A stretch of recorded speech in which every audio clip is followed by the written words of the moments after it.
மகளுக்கு கடிதம். மாலையில் ஆஃபீஸிலிருந்து வீடு திரும்பினாள் சுமதி. கடித பெட்டியை திறந்து பார்த்தாள். அட, அம்மா லெட்டர். மேலே கோணல் மாணலான எழுத்துக்களில் விலாசம். மற்ற கடிதங்களையும் அள்ளிக்கொண்டு வீட்டுக்குள் நுழைந்தாள். உடை மாற்றிக்கொண்டு முகம் கைகால் அலும்பி முகத்தில் பொட்டு வைத்து கொண்டு நேரே கூடத்துக்கு வந்தாள். மாமியார் கோமதி டிவி பார்த்து கொண்டிருந்தாள். சுமதி, உள்ள காஃபி டிகாஷன் இருக்கு, கலந்துக்கோ. வெளியில் குளிர் எப்படி இருக்கு? சுரேஷ் வர லேட் ஆகுமா? ஃபோன் பண்ணானா? இதோ காஃபி எடுத்துக்கிறேன், அவருக்கு மீட்டிங் இருக்குது, வர லேட் ஆகுன்னு ஃபோன் பண்ணினார். குளிர் பயங்கரமாக இருக்குது, உங்களுக்கு சப்பாத்தியும் சப்ஜியும் செஞ்சிடறேன் கூறிவிட்டு அடுக்கலைக்குள் சென்றாள். அடடா, அம்மா லெட்ரு படிக்கலையே என்று மனதுக்குள் நினைத்தவள் வேலைகளை முடித்துவிட்டு நிதானமாக லெட்டரை படிக்க ஆரம்பித்தாள். அன்புள்ள சுமதிக்கு, இங்கு எல்லோரின் நலம். உன்னிடமிருந்து 3 மாசமாய் லெட்டரே இல்லை. நீ என்னிடம் சொல்லிவிட்டு போனது சுத்தமாக மறந்துவிட்ட போல இருக்கு. உனக்காக நானும் அப்பாவும் எவ்வளோ கஷ்டப்பட்டிருக்கோம். நிறைய செலவழித்து இன்ஜினியரிங் படிக்க வைத்து அமெரிக்கா மாப்பிளையும் பார்த்து தடப்புடலாய் கல்யாணம் செய்து கொடுத்துருக்கோம். என்னுடைய வைரத்தோட்டை உனக்கு போட்டேன். அது என் பிறந்த வீட்டில் எங்கள் அம்மா எனக்கு போட்டது. பழைய நாளைய ப்ளூ ஜாக்கர். இப்போது அதன் விலையே 50,000 இருக்கும். நீ கல்யாணத்தின் போது உன் கணவருடன் பேசினாய்.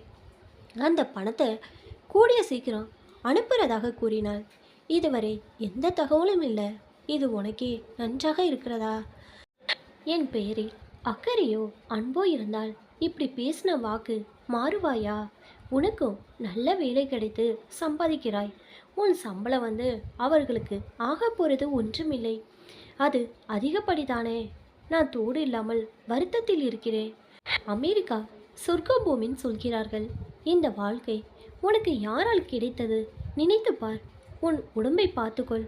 உன்னிடமிருந்து நல்ல பதிலை எதிர்பார்க்கிறேன். இப்படிக்கு உன் அம்மா. கடிதத்தை படித்து முடித்த சுமதிக்கு வேர்த்து கொட்டி உடம்பை பதறியது.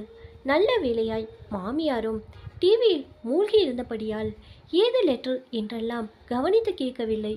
அப்பாடி, நிம்மதி. கடிதத்தை தன் கைப்பைக்குள் மறைத்து வைத்தாள். என்ன அம்மா, பணன் இப்படியா லெட்டர் போடுறது? ரொம்ப அவமானம்.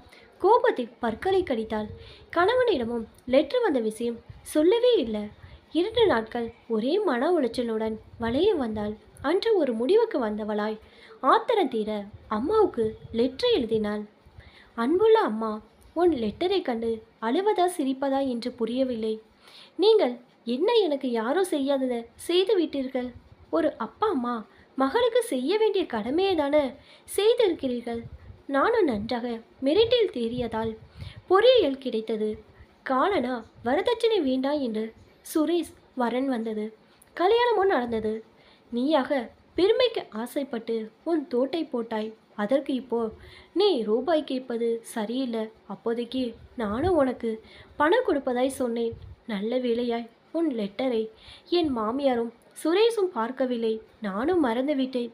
பார்த்திருந்தால் எனக்கு அவமானம். ஏன் உங்களுக்கும் கேவலம் இல்லையா? என்னமோ அமெரிக்கா சொர்க்க பூமி என்கிறாயே. என் சம்பளம் அவருக்கு அதிகப்படி என்றும் எழுதியிருந்த இங்கே வாழ்க்கையில் உள்ள கஷ்டங்களும் போராட்டங்களும் உனக்கு புரியுமா?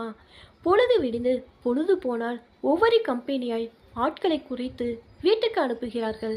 வயிற்றில் நெருப்பை கட்டி கொண்டு தினமும் கொட்டுகிற பனிப்பொழிவிலும் குளிரிலும் காரை ஓட்டி கொண்டு விபத்து இல்லாமல் தப்பித்து வேலைக்கு போக வேண்டியிருக்கு. திடீர்னு ப்ராஜெக்ட் முடித்துவிட்டால் மாதக்கணக்கில் வீட்டில் உட்கார்ந்து வேலை தேடிக்கொண்டு திண்டாடுகிறோம். ஒரு முறை இந்தியாவுக்கு வந்தால் ₹1,00,000 காலி. இந்த அழகில் தோட்டுக்கு நீ பணம் கேட்பது எனக்கு சொல்ல முடியாத அவமானமும் கஷ்டமாகவும் இருக்குது. வேறு விஷயம் இல்லை. இனிமேல் இந்த மாதிரி லெட்ரு எழுதாத. இப்படிக்கு சுமதி. எழுதி முடித்து அஞ்சல் பெட்டியில் வைத்துவிட்டு நிம்மதி பெருமூச்சு விட்டாள். 1 வாரம் சென்றது. மீண்டும் அப்பா கைப்பட ஒரு லெட்டர். இது ஏதடா? அப்பாவும் அம்மாவுடன் சேர்ந்து பணம் அனுப்ப சொல்கிறார் போலிருக்கே என்று மனதில் சிறிது வெறுப்புடனே லெட்டரை பிரித்தாள். அன்புள்ள சுமதி, ஆசைகள். உன் லெட்டர் வந்த அன்றைக்கு வீடே சுனாமி வந்த மாதிரி ரகலையாய்விட்டது.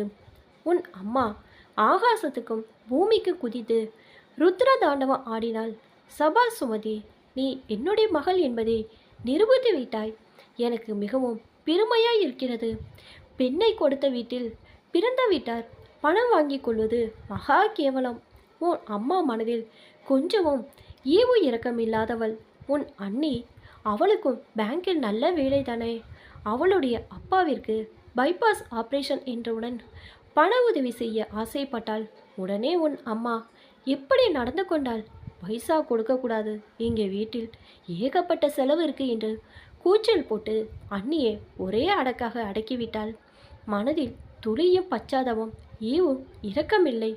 உன் லெட்டர் வந்தவுடன் நானும் அதை ஞாபகப்படுத்தி நன்றாக பேசி திட்டி தீர்த்து விட்டேன். அம்மாவின் முகத்தை நீ பார்த்திருக்க வேண்டும். நீ எழுதியதே அவளுக்கு ஒரு நல்ல பாடமாக இருக்கட்டும். நீ உன் பிறந்த வீட்டின் கௌரவத்தை காப்பாற்றிவிட்டாய். என் வாழ்த்துக்கள். இப்படிக்கு உன் அன்புள்ள அப்பா. கடிதத்தை படித்து முடித்த சுமதியின் மனம் பெருமையால் விம்மியது.